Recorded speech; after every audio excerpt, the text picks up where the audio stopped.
Alright guys, today we're working on the 95 Nissan, and the problem is we got a cracked radiator. So we're going to pull that radiator out, and just a word of caution, you can buy radiators on Amazon that look real similar, but the core is about half this thick, and they ship them with the transmission cooler line fittings installed.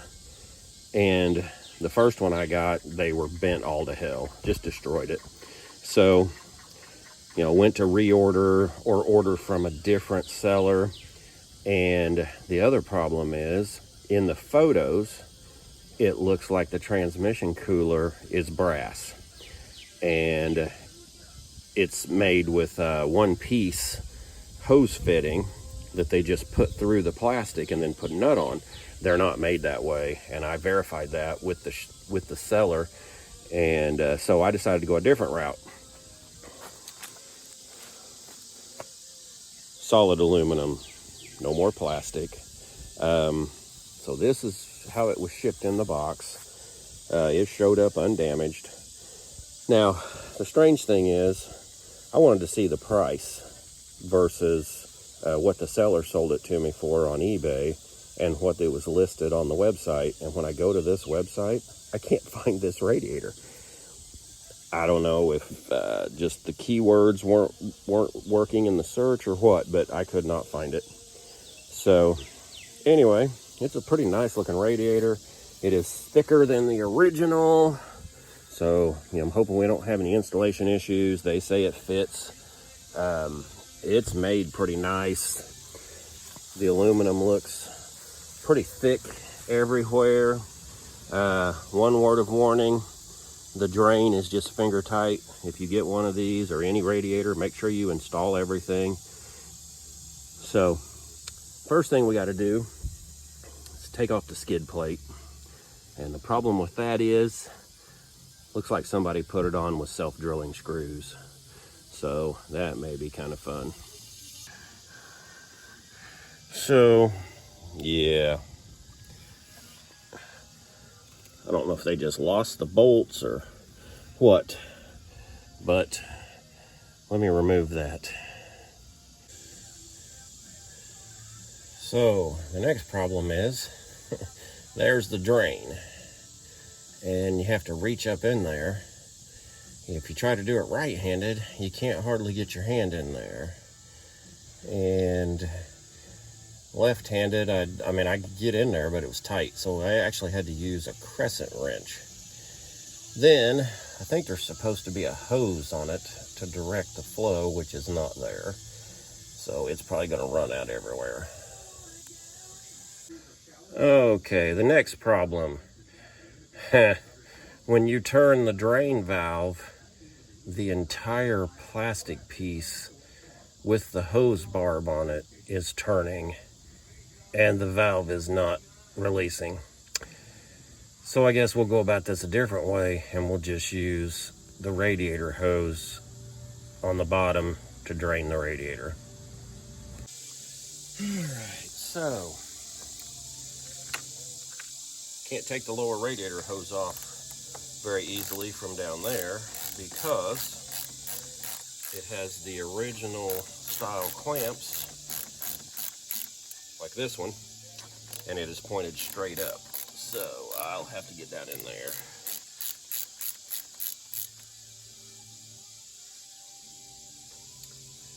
I kind of hate these clamps, but they do work. And they definitely work better than a lot of the new junk you get at the local auto parts stores. They are so cheap made, they just strip out.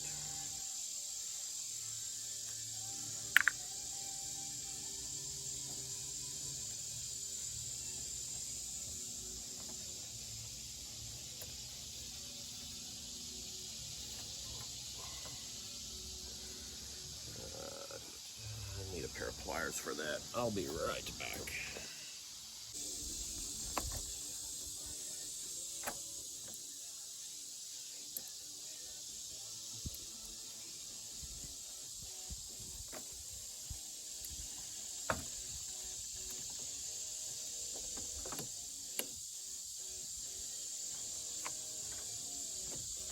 I do have my drain pan right down here, so we're probably going to lose some, but we'll catch a lot of it.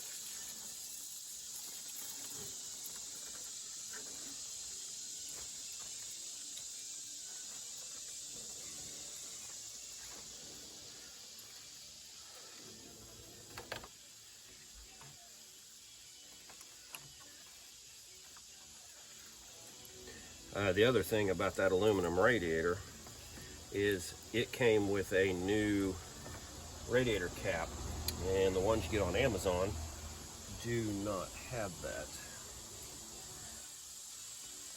Alright, so I need to get the shroud out of the way, and to do that I think I have to remove the fan, but I'm not positive. You may not have to if you can unclip this bottom piece.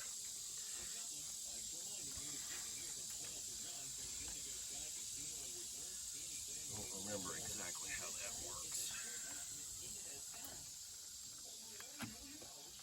And this side on the driver's side is loose. I just need to see. And this one's held on with Phillips head screws, so screwdriver time.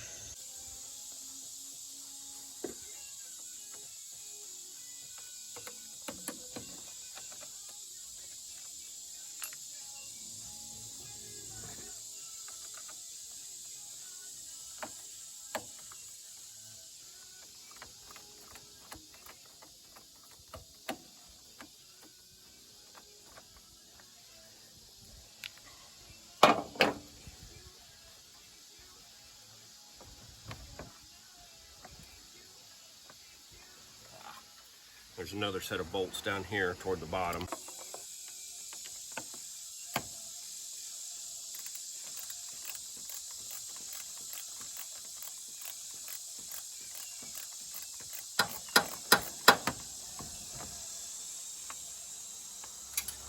And of course it fell down in there, because, you know, why not?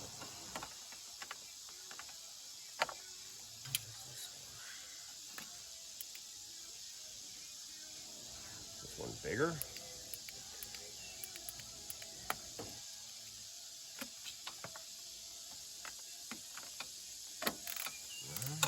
Have it on there.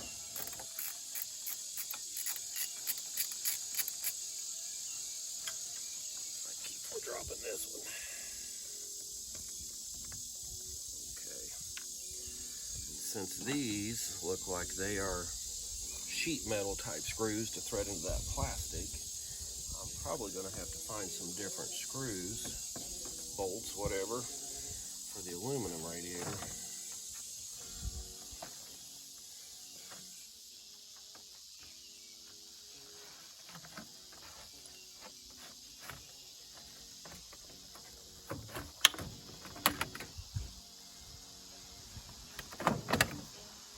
Alrighty, there is that.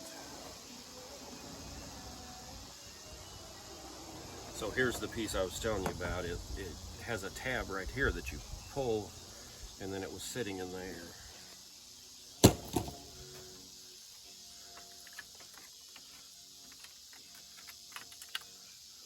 There's that tab piece right here, and that was sitting in there. So don't have to take the fan off, at least on this one. Now, transmission lines, the clamps on them are pointing straight down also, so probably going to have to use this ratchet.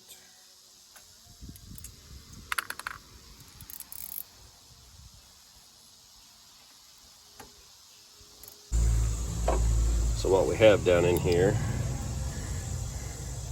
is there's your clamps, and they're all pointing down except for the radiator hose. And the rubber is stuck to the fitting, so you have to take a pair of pliers and break the rubber loose. Well, getting those transmission cooler lines off was a pain. I ended up having to go get these pliers, and I had to grab out here on the hose, put a 2x4 in here and pry against it to work them off of there. I don't think they've ever been off. All right, hose is off, it's draining. If we pull these two bolts out, the radiator should lift out, unless I've missed something.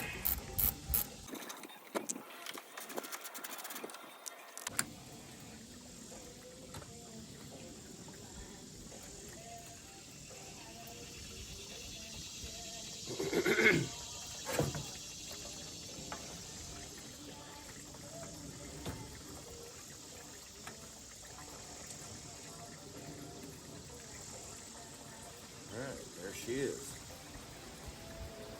Here's another look at those transmission cooler fittings.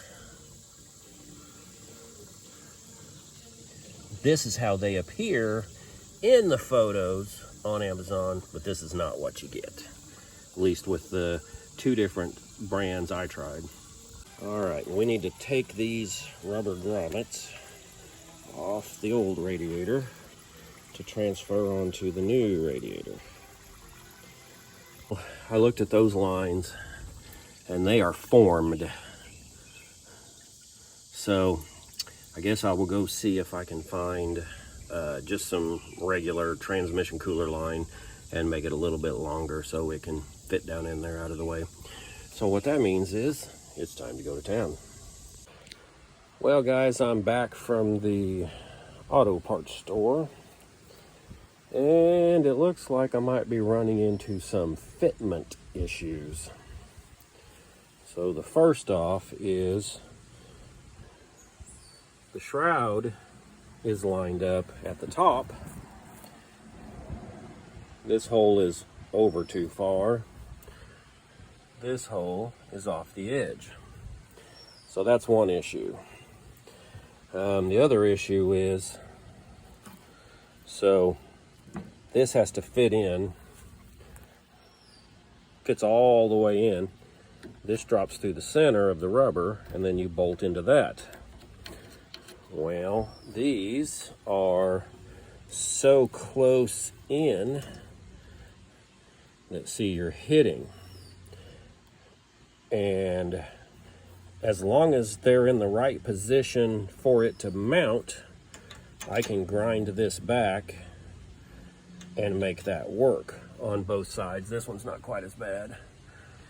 But if it really is, as it appears, this is too far down, then that might not line up either when the pegs are sitting down where they're supposed to be. So without putting any more on it, I'm going to drop it in and see what it looks like.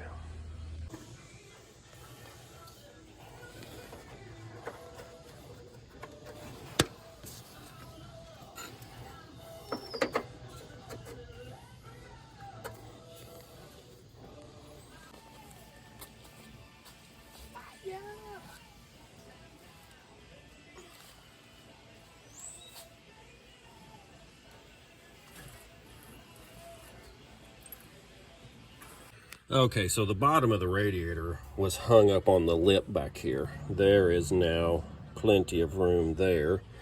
It is in the rubber grommets.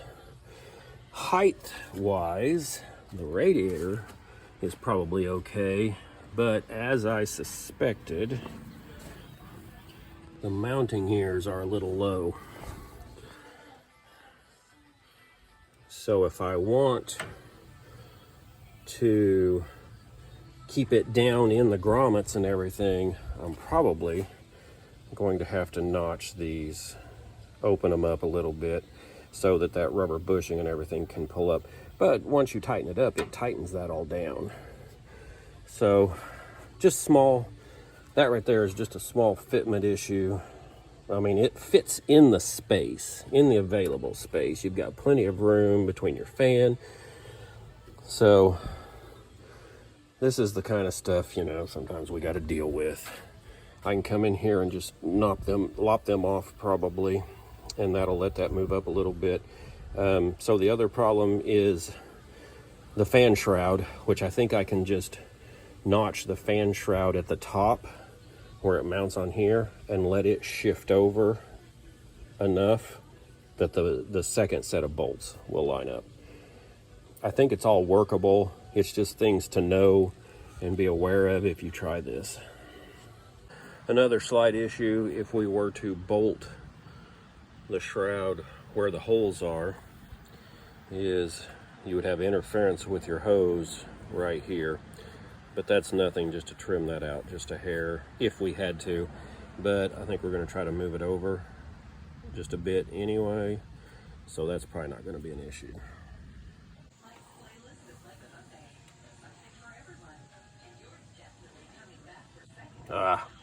And there's that bolt.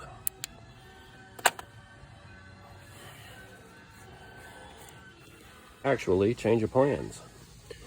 I just noticed that these holes up here that were unused on the original radiator are close to lining up, and all I have to do is put the screws there instead, and I don't have to mess with any of that. So that's what I'll do.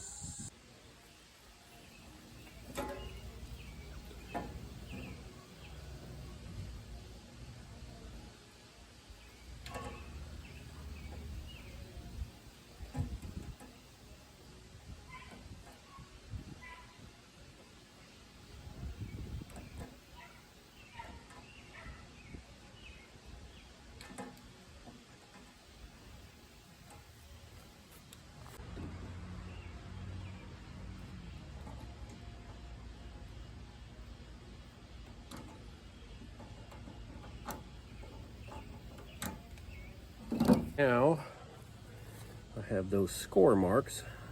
I'll just break those off on each side, and that should fix that.